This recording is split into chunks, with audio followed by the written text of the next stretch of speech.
Greetings everyone.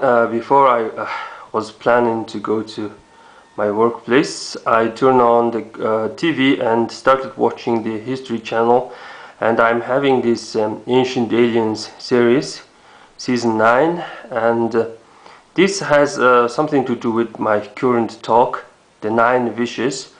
I stopped watching, these Ancient Aliens because they try to color everything into one, this alien color, claiming that all the scientific and these technological or cultural achievements of the human beings were guided by the aliens, something like that. They can even claim that for example, Genghis Khan was guided by the ancient aliens, or Islam is a product of the ancient aliens, etc., etc. So basically they claim everything is something to do with the aliens. So they have some share of their this madness, but they share some of this great information about the world we live in, the cultures humanity used to create. So the 9 wishes. I'm hoping for the this fair use and stuff. That's why I'm not this showing this whole thing. Everything in ancient Egyptians' world was revolving Just around listen. 9 gods. The idea of a council of 9 gods recurs over and over again throughout history. It's very possible that there's a group that oversees planet Earth. What is their agenda? Is it benevolent, or is there another agenda to... Okay, let me pass this.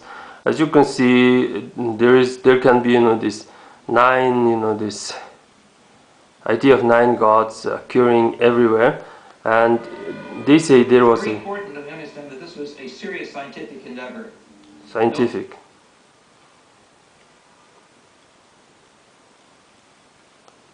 One of these channeling sessions. During the experiment, Vinod went into a deep trance and made contact with a group of entities called the 9. At the very beginning, they just announced themselves as 9 principles of the universe. Well, that's pretty big to start with. But nevertheless, they said they were extraterrestrials. They were forces from beyond. The 9 said that they were an eternal presence, that they had been watching humanity from the very beginning, and that they were gods, guides, and this was what particularly interested Kuharich, the idea that if they are gods, they of course have wisdom, and Kuharich wanted to ask for guidance. The 9 came up with a number of different messages involving their being guardians for the human race, creators even.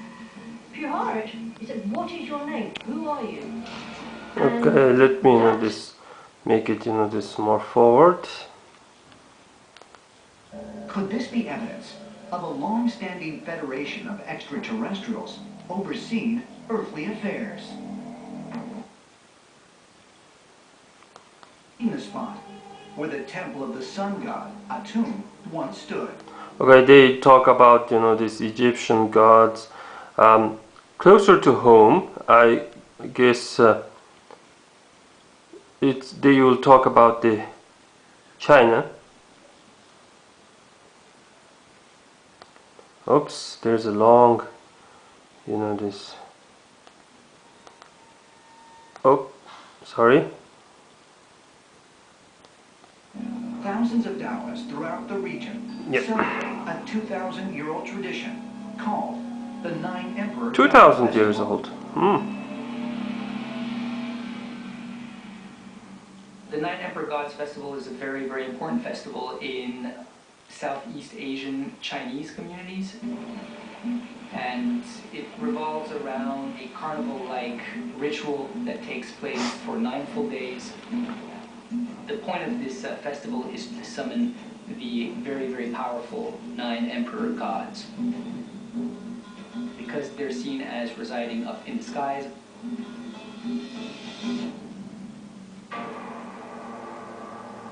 The 9 Sky Lords are believed by Taoists to have been the original rulers of China.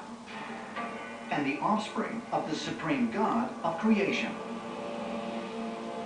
According to legend, the 9 emperor gods come from the 9 stars that make up the Big Dipper, 7 of which are visible, and 2 that are invisible. We don't think so.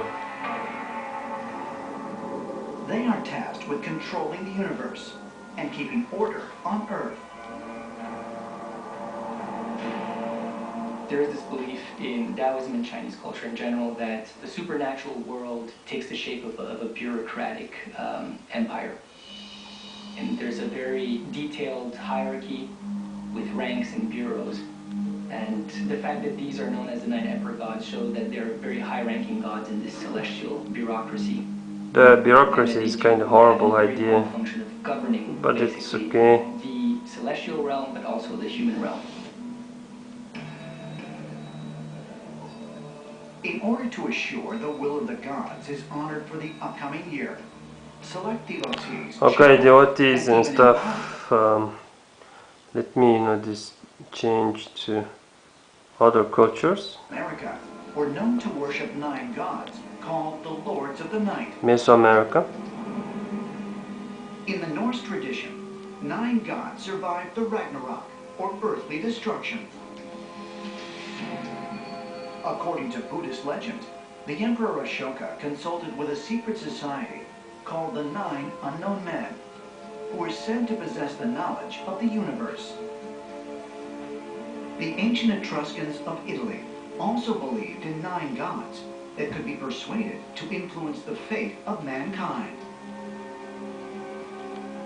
And in Greek mythology, Zeus led a council of 9 gods created to oversee humanity. The canonical Olympian gods are imagined to be about 12. And they have a sort of governing body as well. And so they have a council. For the most part, the 9 most important gods are there. Sitting at the top of that is Zeus. These make up... Okay, let me pause it. So the idea is that this, of course, this. When you have the idea, you can this say that the 9 wishes are 9 gods, something like that. So there can be a god or goddess of child. There can be a god of wealth. There can be a god of generosity and love, etc., etc. So I think something that I'm talking now is not so, this, how to say, new.